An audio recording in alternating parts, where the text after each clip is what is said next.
नमस्कार दोस्तों, कैसे हैं आप लोग। इंडिया की ह्यूमन कैपिटल रैंकिंग, भाई अगर आप बात करो वर्ल्ड बैंक के ह्यूमन कैपिटल इंडेक्स की, तो इंडिया की रैंक यहाँ पे क्या निकल के आती, 116। तो भाई ऐसी क्या प्रॉब्लम है इंडिया में कि इंडिया का ह्यूमन कैपिटल इतना कम है। ह्यूमन कैपिटल मतलब मेरे और आपके जैसे लोग, हम लोगों का टैलेंट, हम लोगों की एनर्जी, हम लोगों की देश को आगे बढ़ाने की काबिलियत, ये इंडिया में कम क्यों है। खासकर अगर आप इसको डेवलप्ड नेशंस के साथ कंपेयर करो और चाइना जैसे नेशंस के साथ कंपेयर करो, तो उस रिस्पेक्ट में भी यहाँ पे बात की जाएगी। तो बेसिकली ह्यूमन कैपिटल का इंट्रोडक्शन, ह्यूमन कैपिटल इंडेक्स कौन कौन से बेसिस पे कैलकुलेट किया जाता है, गवर्नमेंट के क्या इनिशिएटिव्स रहे हैं ह्यूमन कैपिटल को बढ़ाने के लिए, हमारी इतनी खराब रैंकिंग क्यों है वर्ल्ड बैंक की इस ह्यूमन कैपिटल इंडेक्स में, डिसेंट्रलाइजेशन का यहाँ पे क्या रोल है, हमारे देश में जो डिसेंट्रलाइजेशन हुआ है, बेसिकली सेंट्रल गवर्नमेंट जो स्टेट गवर्नमेंट्स को ताकत देती है और इन टर्न स्टेट गवर्नमेंट जो अपनी लोकल गवर्नमेंट्स को ताकत देती है, वहां पे क्या प्रॉब्लम लाई करती है, सेंट्रली स्पॉन्सर्ड स्कीम किस प्रकार से रिस्पॉन्सिबल है इस चीजों के लिए, और डिसेंट्रलाइजेशन के थ्रू कैसे हम अपने ह्यूमन कैपिटल को आगे लेके जा सकते हैं, और फाइनली कंक्लूजन। इस तरीके से हम इस पूरे टॉपिक को यहाँ पे कवर करेंगे। जनरल स्टडीज पेपर 2 में powers and responsibilities of union and the states, issues and challenges pertaining to federal structure, devolution of powers and finances up to local level and challenges therein, में ये चीज आपको काम आएगी। Okay, फिर separation of power between various organ dispute redressal mechanism and institutions में भी ये पर्टिकुलर न्यूज आपको काम आएगी। सबसे पहले बात करते हैं ह्यूमन कैपिटल होता क्या है। तो भाई देखिए, साफ साफ इसकी definition, skills, knowledge and experience possessed bye an individual और population viewed in terms of their value or cost to an organization or country is called human capital। मतलब कि आपकी स्किल, आपका ज्ञान, आपका एक्सपीरियंस, जो भी ये स्किल, नॉलेज, एक्सपीरियंस आप रखते हो या फिर किसी एक देश की आबादी रखती है, और इस स्किल नॉलेज से आप एक ऑर्गेनाइजेशन को या एक कंट्री को कितना फायदा पहुंचा रहे हो, और आपने इस स्किल को पाने में जितना खर्चा करवाया है अपने ऑर्गेनाइजेशन का या अपनी कंट्री का, इन सब सारे पैरामीटर्स को मेजर करके आप ह्यूमन कैपिटल को कैलकुलेट करते हो। फॉर एग्जाम्पल, एक एग्जाम्पल देता हूं मैं आपको। आपने आईआईटी कानपुर से आपने अपना बीटेक किया, तो थोड़ा बहुत खर्चा हुआ आपकी पढ़ाई में, ठीक है भाई। आईआईटी कानपुर एक गवर्नमेंट फंडेड इंस्टीट्यूट है, तो सरकार आईआईटी कानपुर की मदद करती है, सरकार का खर्चा हुआ। लेकिन उसके बाद जब आप आईआईटी कानपुर से बाहर निकले, तो आप एक इन्फॉर्म्ड इंडिविजुअल हो। बाद में आपने आईआईएम अहमदाबाद से एमबीए किया, वहां पे आपने अपनी फीस भरी, तो आपने खर्चा किया अपने ऊपर। तो बेसिकली ये जो एक्स्ट्रा पैसा आपने अपने ऊपर खत्म किया, उसके चलते आपने एक ह्यूमन कैपिटल डेवलप किया। अब इस ह्यूमन कैपिटल के दम पे आप देश के अंदर आगे कुछ डेवलपमेंट का काम करते हो, तो ओवरऑल यहां पे ह्यूमन कैपिटल के दो एस्पेक्ट आए। एक तो ह्यूमन कैपिटल को डेवलप करने में जो खर्चा हुआ, और दूसरा ह्यूमन कैपिटल डेवलप होने के बाद उसका इकोनॉमी और सोसाइटी को क्या फायदा हुआ। दोनों चीजें यहां पे ह्यूमन कैपिटल में देखी जाती है। मेन चीज जो ह्यूमन कैपिटल का देखा जाता है वो होता है इसका एंड इफेक्ट, कि भाई एक पर्सन के स्किल, नॉलेज और एक्सपीरियंस के बेसिस पे उस पर्सन को और साथ साथ उस सोसाइटी को, उस ऑर्गेनाइजेशन को जिसमें वो काम कर रहा है, या फिर वो कंट्री को क्या फायदा हो रहा है, ये चीज ह्यूमन कैपिटल डिसाइड करता है। ह्यूमन कैपिटल में इन्वेस्टमेंट बहुत ज्यादा इंपॉर्टेंट है। ह्यूमन कैपिटल की इन्वेस्टमेंट लॉन्ग टर्म होती है, शॉर्ट टर्म में यहाँ पे गेंस नहीं मिलते हैं, इसलिए शुरुआत में लोग जल्दी खर्चा नहीं करते हैं। बहुत सारे लोग, आप में से भी ऐसे होंगे, जॉब लग गई 20,000 की, क्या पढ़ाई करें, आगे पढ़ाई करेंगे तो लाखों रुपए खर्चा होगा, बाद में नौकरी मिली तो नहीं मिली, तो चलो 20,000 की नौकरी करते रहते हैं, बाद में 25 हो जाएगी, 35 हो जाएगी, 40,000 हो जाएगी। तो इसके चलते आपने क्या किया, आपने अपने ह्यूमन कैपिटल डेवलप नहीं किया। ह्यूमन कैपिटल को डेवलप करना जरूरी है, उसके लिए आपको अपनी एजुकेशन में इन्वेस्ट करना पड़ेगा, अपने हेल्थ में इन्वेस्ट करना पड़ेगा, अपने न्यूट्रिशन में इन्वेस्ट करना पड़ेगा। तब बात करें तो इंडिया में न्यूट्रिशन, हेल्थ, एजुकेशन तीनों में इन्वेस्टमेंट हो रहा है, बट उस लेवल पे नहीं हो रहा है, या उस क्वांटिटी में नहीं हो रहा जिस क्वांटिटी में होना चाहिए। इसलिए इंडिया की जो ह्यूमन कैपिटल इंडिकेटर्स हैं वो काफी कम है, बहुत लो है। अगर आप बात करो वर्ल्ड बैंक की ह्यूमन कैपिटल इंडेक्स की, तो हमारी कंट्री की जो रैंक है वो है 116th, ठीक है भाई। नेशनल फैमिली हेल्थ सर्वे 5 जो कि 2019-20 के लिए हुआ, उसने बोला कि भाई माल न्यूट्रिशन इंडिकेटर ज्यादातर स्टेट्स में कम हुए हैं, बट जिस लेवल पे कम होने चाहिए उस लेवल पे कम नहीं हुए हैं। जब ये नेशनल फैमिली हेल्थ सर्वे 5 की रिपोर्ट आई थी, मैंने कवर किया था करंट अफेयर्स में, और बताया था उन पॉइंट्स को जिस पॉइंट्स पे एनएफएचएस 5 को क्रिटिसाइज किया गया। आप एनएफएचएस 5 मेरे नाम के साथ यूट्यूब में सर्च मारिए, आपको वीडियोस मिल जाएंगी। फिर भाई नेशनल अचीवमेंट सर्वे हुआ 2017 का, SR report I, annual status of education report 2018। ये सब दिखाते हैं कि भाई कहीं ना कहीं पुअर लर्निंग आउटकम्स देखने को मिले हैं हमारे देश में। प्लस स्टेट बाय स्टेट चीजें डिफर करती हैं। किसी एक स्टेट में अलग ह्यूमन डेवलपमेंट इंडिकेटर्स हैं, दूसरे में अलग हैं। तो केरला के ह्यूमन डेवलपमेंट इंडिकेटर्स को आप बिहार के ह्यूमन डेवलपमेंट इंडिकेटर्स से मेजर नहीं कर सकते। ऑब्वियसली केरला के बहुत अच्छे हैं बिहार से, ठीक है भाई। तो इन सब चीजों को अगर आप कोविड 19 के पैंडेमिक के साथ जोड़ के देखते हो तो हालात और ज्यादा खराब दिखते हैं। आगे बढ़ने से पहले वीडियो पे लाइक का बटन दोस्तों, अगर अब तक आपने इस वीडियो को शेयर नहीं किया है, चैनल को शेयर सब्सक्राइब नहीं किया है, बिल्कुल कर दीजिए। आप ज्वाइन बटन दबा के हेल्प कर सकते हैं। ज्वाइन बटन बार बार दबाने के लिए इसलिए बोलता हूँ क्योंकि इस प्रकार की वीडियोस को बनाने में मेहनत लगती है, और अगर आप ज्वाइन बटन दबाते हैं थोड़ी हेल्प मिलती है। एनसीईआरटी 6 से 12th की ऑलमोस्ट बहुत सी किताबें मैं बना चुका हूँ, कुछ बाकी भी हैं। Polity, history, geography, economy, science की बहुत सी बन भी चुकी हैं, तो आप प्लेलिस्ट सेक्शन को रेफर करिए।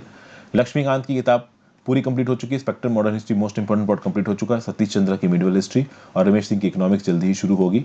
आप बाकी वीडियोस के लिए प्लेलिस्ट सेक्शन चेक कर सकते हैं। इन्वायरमेंट एंड इकोलॉजी की बहुत सारे लोग वीडियोस रिक्वेस्ट करते हैं, शंकर आयस के बहुत सारे मैंने अपनी इन्वायरमेंट और इकोलॉजी की वीडियोस बना रखी हैं। इन्वायरमेंट एंड इकोलॉजी की प्लेलिस्ट में आप प्लेलिस्ट सेक्शन में जाके चेक कर लो।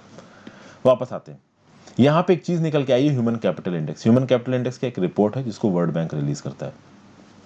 ये इंडेक्स क्या मेजर करता है? ये इंडेक्स मेजर करता है उन कंट्रीज के बारे में जानकारी जो सबसे अच्छे हैं अपने इकोनॉमिक और professional potential of its citizens को मोबिलाइज करने में। हम एक देश के नागरिक और हमारे अंदर काबिलियत है कि हम अपने देश की इकोनॉमिक प्रोग्रेस को बढ़ा सकते हैं। एक देश उसके लोगों से बनता है।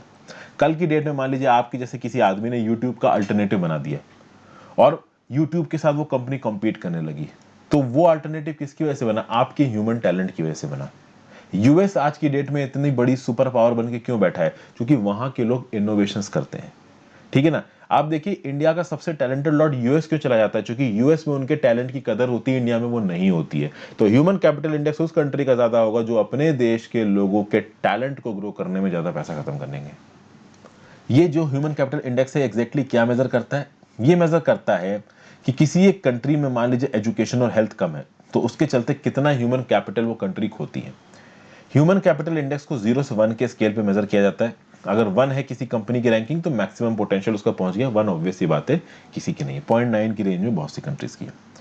अगर आप बात करो तो एक जन्म के समय पे क्या अमाउंट ऑफ ह्यूमन कैपिटल एक बच्चा एक्सपेक्ट करता है जब तक वो 18 साल का हो जाएगा, इसको 3 कंपोनेंट्स के बेसिस पे कैलकुलेट किया जाता है। पहला सर्वाइवल, मतलब अंडर 5 मोर्टेलिटी रेट्स क्या चल रहे हैं, मतलब वो बच्चा 5 साल के बाद जिंदा रहेगा कि नहीं रहेगा, पहले इस चीज को देखा जाता है।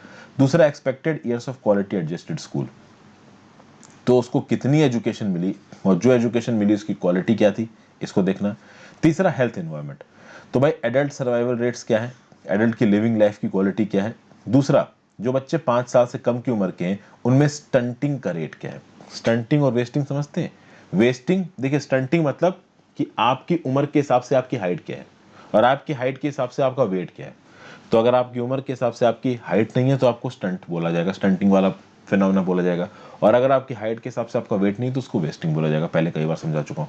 तो 5 साल से कम के बच्चों के में रेट ऑफ स्टंटिंग और एडल्ट सर्वाइवल रेट्स, इसको देखा जाता है हेल्थ एनवायरनमेंट में, और इन तीन को मिला के कैलकुलेट किया जाता है human capital index. Human capital index में नंबर 1 पे कौन है? सिंगापुर है। गवर्नमेंट के इनिशिएटिव्स देखे जाए क्या क्या है भाई ह्यूमन कैपिटल को बढ़ाने के लिए, तो सबसे पहले आई National Health Policy 2017। National Health Policy ने बात की कि भाई कैसे माल न्यूट्रिशन को कम करना है। फिर भाई नीति आयोग की नेशनल न्यूट्रिशन स्ट्रेटजी आई।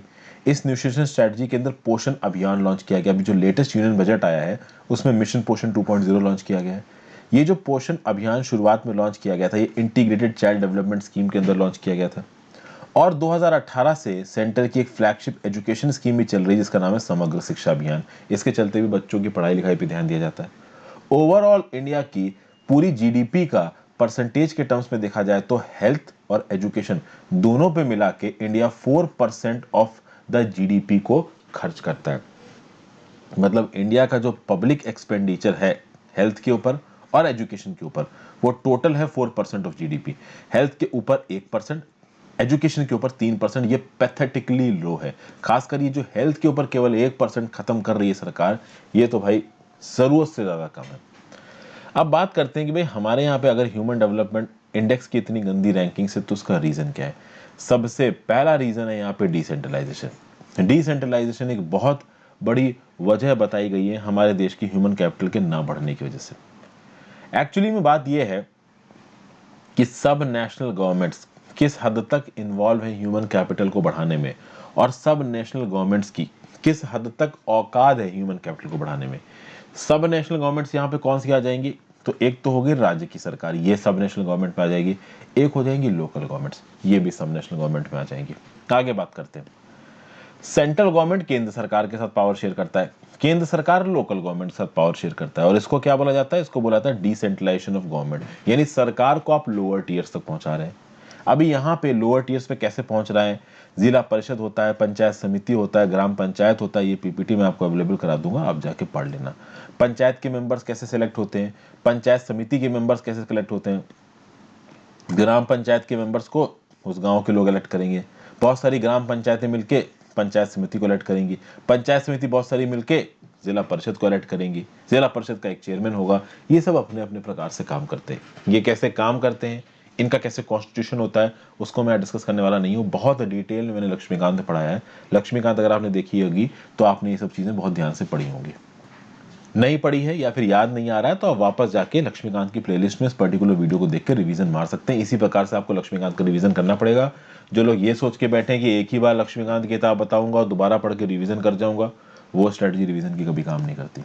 ठीक है भाई, तो 3 टायर्स ऑफ गवर्नमेंट को यहाँ पे एनविसेज किया जा रहा है, जिसमें पहले 2 टायर्स हैं सेंटर और स्टेट्स, और सेंटर और स्टेट्स 3 लिस्ट के अंदर पावर्स को बांटते हैं। वो लिस्टें कहाँ पे दे रखी हैं, 7 शेड्यूल में। उसमें है union list, state list, concurrent list. अभी पब्लिक हेल्थ नाम का जो सब्जेक्ट है स्टेट लिस्ट में आता है, लेकिन जब आप बात करते हो इकोनॉमिक और सोशल प्लानिंग की तो कॉन्करेंट लिस्ट में आता है। और इकोनॉमिक और सोशल प्लानिंग एक बहुत ब्रॉड इशू है।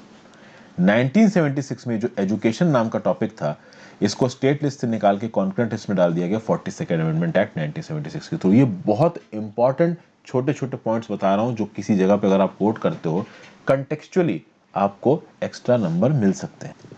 किसी भी पर्टिकुलर सब्जेक्ट को अगर आप स्टेट लिस्ट से निकाल के कॉन्करेंट लिस्ट में डाल रहे हो, मतलब कि आप ये बताने की कोशिश कर रहे हो कि उस पर्टिकुलर सब्जेक्ट के ऊपर केंद्र का नियम कानून बनाना बहुत ज्यादा जरूरी है। ठीक है, तो अगर एजुकेशन को स्टेट लिस्ट से निकाल के कॉन्करेंट लिस्ट में डाला तो उसका मतलब क्या है कि राज्य की सरकार तो उसके ऊपर नियम कानून बनाए, केंद्र की सरकार ही बनाए, क्योंकि वो टॉपिक बहुत ज्यादा जरूरी है। तो इस हिसाब से जो पब्लिक हेल्थ नाम का टॉपिक है, इसको भी जल्दी से स्टेट लिस्ट से निकाल के कॉन्करेंट लिस्ट में डालना चाहिए, बट सरकारें ये नहीं करती। क्यों? खर्चा ज्यादा करना पड़ेगा। ओवरऑल डिसेंट्रलाइजेशन के फायदे क्या है? अगर आप डिसेंट्रलाइजेशन करते हो किसी भी चीज के एडमिनिस्ट्रेशन में, तो भाई वो चीज लोगों के पास ज्यादा पहुंचेगी। तो आप पंचायत की बात कर लो, म्यूनिसिपैलिटीज की बात कर लो, ठीक है, ये लोगों के ज्यादा पांच है। तो राज्य की सरकार और केंद्र की सरकार तक लोग जल्दी नहीं पहुंच सकते, बट पंचायत म्यूनिसिपैलिटी तक जल्दी पहुंच सकते हैं। तो लोगों के साथ लिंक्स अच्छे हैं, डेमोक्रेटिक पार्टिसिपेशन है, पंचायत को लोग डायरेक्ट इलेक्ट करते हैं। तो यहाँ पे अकाउंटेबिलिटी तुरंत फिक्स करनी पड़ेगी। पंचों को अगले बार अपने लोकल एरिया के लोगों को जवाब देना पड़ेगा कि भाई हमने ये क्यों नहीं किया, ये क्यों नहीं किया। इससे ट्रांसपेरेंसी बढ़ेगी, एफिशिएंसी आएगी, अच्छी सर्विस प्रोवाइड करेंगे पंचायत, म्यूनिसिपैलिटीज और समितिज अपने एरिया के लोगों को। ठीक है भाई, ओवरऑल इससे क्या होगा कि लोग खुद प्लानिंग प्रोसेस में इन्वॉल्व होंगे। प्लानिंग प्रोसेस में इन्वॉल्व होंगे तो कहीं ना कहीं लोग ये देखेंगे कि भाई अगर हम थोड़ा पैसा एक्स्ट्रा दे देते हैं इन लोकल बॉडीज को एज अ टैक्स, तो वो टैक्स सीधे हमारे पास वापस आ जाएगा, हमें अच्छी सुविधाएं मिलेंगी। तो भाई सरकार को भी कम खर्चा पड़ा, लोगों ने भी थोड़ा बहुत पैसा जेब से निकाला, ओवरऑल सर्विसेज सस्ते में लोगों तक पहुंच गई। तो 73rd और 74th अमेंडमेंट एक्ट का जो यहाँ पे प्रॉपर ऑब्जेक्टिव था कि 3rd टायर ऑफ गवर्नमेंट बनाएंगे, ये 11th 12th शेड्यूल्स बना के, इसमें ये जो छोटी छोटी चीजें हैं जैसे कि education, health, sanitation, social welfare for panchayat, public health, socio economic development, जो कि सच में ग्राउंड लेवल पे ही हो सकती हैं, ये ग्राउंड लेवल पे इन लोकल बॉडी गवर्नमेंट्स को दी जाएंगी और लोकल बॉडी गवर्नमेंट्स इसमें काम करेंगे। इस प्रकार की कोशिश की गई 73rd और 74th अमेंडमेंट। 73rd और 74th अमेंडमेंट में लोकल गवर्नमेंट को इसीलिए लाया गया क्योंकि कहीं ना कहीं राज्य की सरकारें और केंद्र की सरकारें उस लेवल पे काम नहीं कर पा रही हैं। लेकिन अब प्रॉब्लम है, कहीं ना कहीं आज की डेट में भी 73वां 74वें संशोधन से जो अर्बन लोकल बॉडीज बनाई गई हैं वो सही तरीके से काम नहीं कर पा रही हैं, क्योंकि बहुत सी राज्य की सरकारों ने आज भी इन तीसरी टायर की गवर्नमेंट्स को ताकत नहीं दी, और ताकत दी है तो पैसा नहीं दिया है, और दोनों चीजें देना जरूरी है अगर उनमें इफेक्टिवनेस लानी है। तो यहाँ पे सबसे पहली प्रॉब्लम क्या आती है? सबसे पहली प्रॉब्लम ये आती है कि भाई स्टेट के पास इनफ पैसा नहीं पहुंच पाता। केंद्र सरकार के ऊपर हमेशा इल्जाम लगाया जाता है कि स्टेट के पास पैसा पहुंचता नहीं है। जो पैसा स्टेट के पास पहुंचता भी है उसमें से भी केंद्र सरकार के ऊपर यह इल्जाम लगाया जाता है कि वो पैसा केंद्र सरकार चाहता है कि राज्य की सरकारें केंद्र सरकार के हिसाब से खत्म करें। For example centrally sponsored scheme. क्या होता है सेंट्रली स्पॉन्सर्ड स्कीम?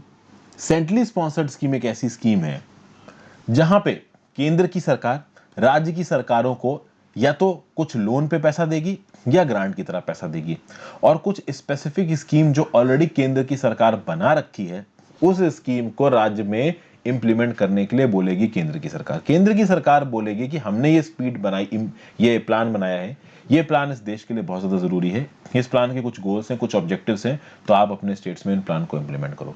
अब प्रॉब्लम यह है कि कभी कभी जो राज्य की सरकारें होती हैं वो इन प्लान्स को इंप्लीमेंट नहीं करना चाहती हैं, लेकिन वो कुछ नहीं कर सकती क्योंकि केंद्र की सरकार उनसे बोल रही है कि आपको ये प्लान इंप्लीमेंट करना है। वैसे तो इसमें बहुत इंपॉर्टेंट नेशनल गोल्स और ऑब्जेक्टिव्स होते हैं, जैसे कि क्लीन ड्रिंकिंग वाटर अवेलेबल करवाना, सैनिटेशन अवेलेबल कराना, पोलियो ट्यूबरक्लोसिस को एलिमिनेट करना, यूनिवर्सल एजुकेशन को प्राइमरी एजुकेशन को यूनिवर्सल करना फीमेल और मेल चाइल्ड के लिए। तो इस प्रकार की काफी सारी स्कीम्स सेंट्रली स्पॉन्सर्ड स्कीम्स में प्रमोट की जाती हैं केंद्र सरकार के द्वारा। बट क्या है ना कि कभी कभी राज्य की सरकारें इंडिविजुअल स्कीम्स बना के भी ये सारे टारगेट्स और ज्यादा एफिशिएंट तरीके से पूरा कर सकती हैं, क्योंकि जो सेंट्रली स्पॉन्सर्ड स्कीम्स है वो सेंट्रल गवर्नमेंट ने केंद्र में बैठ के बनाई है। हो सकता है उनके कुछ प्रोविजंस ऐसे हों जो उस राज्य में सेट ना बैठ पा रहे हो, तो अगर वो उस राज्य में सेट नहीं बैठ पा रहे हैं तो उससे प्रॉब्लम हो सकती है।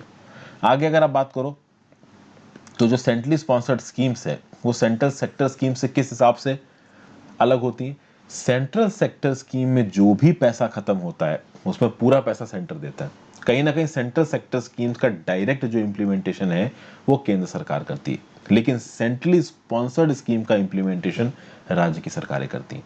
और कभी कभी होता यह है कि सेंट्रली स्पॉन्सर्ड स्कीम के इंप्लीमेंटेशन में राज्य की सरकारों को अपने जेब से भी पैसा निकालना पड़ता है। उसके चलते राज्य की सरकारों के पास वैसे ही कम पैसा आ रहा है, ऊपर से सीएसएस में वो अपनी जेब से पैसा निकालेंगे, तो खुद के जो उनके डिसीजंस होंगे हेल्थ और एजुकेशन की फील्ड में वो कम हो जाएंगे। तो ह्यूमन कैपिटल फॉर्मेशन में जो स्टेट्स का रोल है वो भी कम हो जाएगा।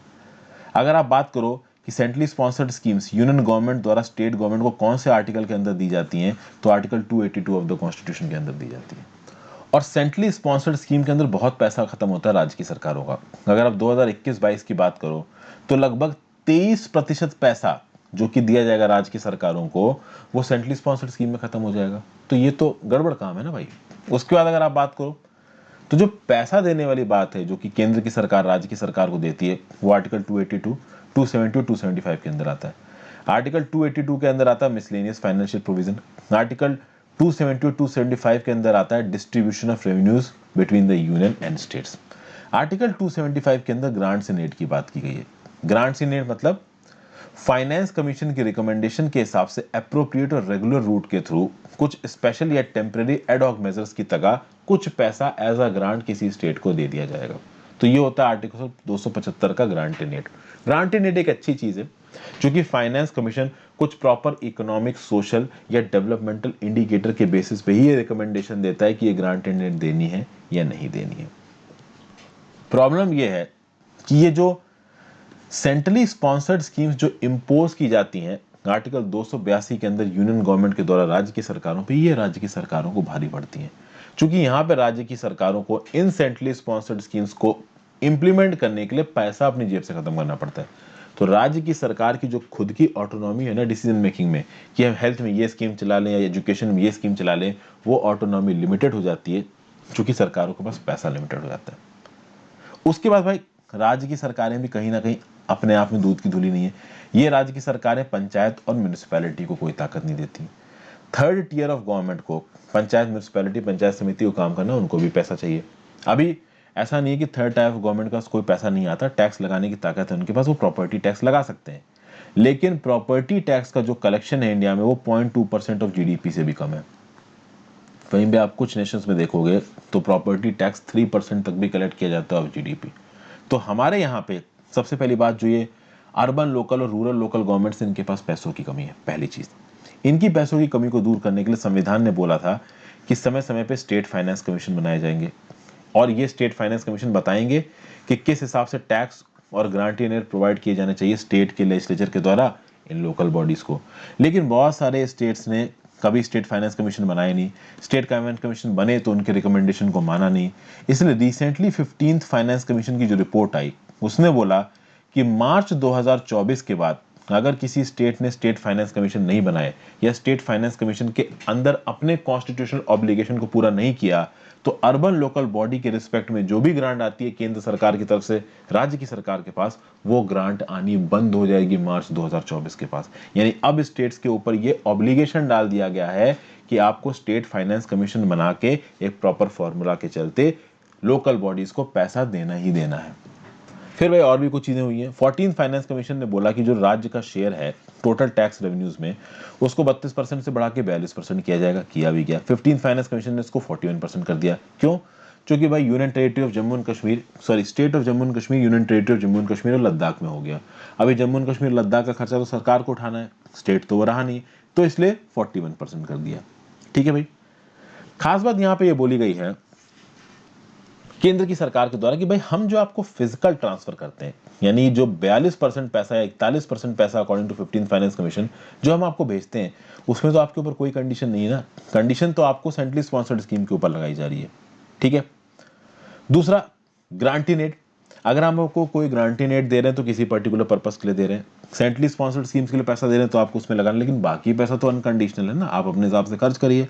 बट राज्य की सरकारें बोलती हैं कि बाकी पैसा खत्म करने के लिए हमारे पास इतना पैसा बचता ही नहीं है। अब पैसा कैसे बचेगा? राज्य की सरकारें इलेक्शन के समय पे सारे लोन वेव्स कर देती हैं, सारे लोन माफ कर देती हैं फार्मर्स के। तो भाई उल्टी सीधी सब्सिडीज बांटना, इलेक्ट्रिसिटी की सब्सिडी बांटना, फूड की सब्सिडी बांटना, तो इतनी नाना प्रकार की सब्सिडी बांटती हैं सरकारें, तो भाई आपके पास पैसा कहां से बचेगा? मैं आपको ये बताने की कोशिश कर रहा हूं कि केंद्र की सरकार और राज्य की सरकार कहीं ना कहीं ये दोनों रिस्पॉन्सिबल हैं इस पूरे पॉलिटिकल मेस के लिए। तो यहाँ पे वे एड क्या है? वे एड यही है कि राज्य की सरकारों को और अर्बन लोकल गवर्नमेंट को, रूरल लोकल गवर्नमेंट को, तीनों को रोल प्ले करना है। अगर तीनों को एक रोल प्ले करना है तो नो डाउट स्टेट्स को ज्यादा फिजिकल रिसोर्सेज देने पड़ेंगे, but at the same time उन फिजिकल रिसोर्सेज को स्टेट रिस्पॉन्सिबल तरीके से खत्म करे, ये बात भी इंश्योर करानी पड़ेगी। स्टेट को अपनी प्रायोरिटीज को रेशनलाइज करना है, ह्यूमन कैपिटल डेवलपमेंट पे काम करना है। अब ये सब बहुत अच्छी अच्छी बातें हैं। ऑन ग्राउंड ऐसे होता नहीं है। ऑन ग्राउंड चीजें बहुत पॉलिटिकल हैं, ऑन ग्राउंड चीजें बहुत मतलब के बेसिस पे ऑपरेट करती हैं। समझ गया बात को? तो ये सब बातें यहाँ पे बोली जा रही हैं। प्लस केंद्र सरकार के लिए बोला जा रहा है कि केंद्र की सरकार को सेस कम लगाने चाहिए और ज्यादा से ज्यादा पैसा प्रॉपर एक सेट फॉर्मूला के हिसाब से जो फाइनेंस कमीशन रिकमेंड करता है राज्य की सरकारों को देना चाहिए। नो डाउट केंद्र की सरकार 41% पैसा जो 15 फाइनेंस कमीशन ने रिकमेंड किया राज्य की सरकार को देगा, लेकिन केंद्र की सरकार अपनी तरफ पे सेस लगाई जा रही है, क्योंकि सेस उनको राज्य की सरकार के साथ बांटना नहीं है। तो यहां पे अगर आपको एक डेवलप्ड ह्यूमन कैपिटल चाहिए देश को आगे बढ़ाने के लिए, तो केंद्र की सरकार का एफर्ट, राज्य की सरकार का एफर्ट और urban local government, rural local government का जो एफर्ट है वो कंबाइंड तरीके से आगे आना चाहिए, तभी हम कुछ कर पाएंगे। यही बात यहाँ पे बताई गई। ह्यूमन कैपिटल हमारे देश का क्यों नहीं डेवलप हो रहा है, उसको फेडरलिज्म के पर्सपेक्टिव से हमने यहाँ पे कनेक्ट करके देखने की कोशिश की। आई होप आपको कुछ यूजफुल यहाँ पे देखने को मिला होगा। Thank you for watching friends. नीचे कमेंट बॉक्स में जरूर दीजिएगा।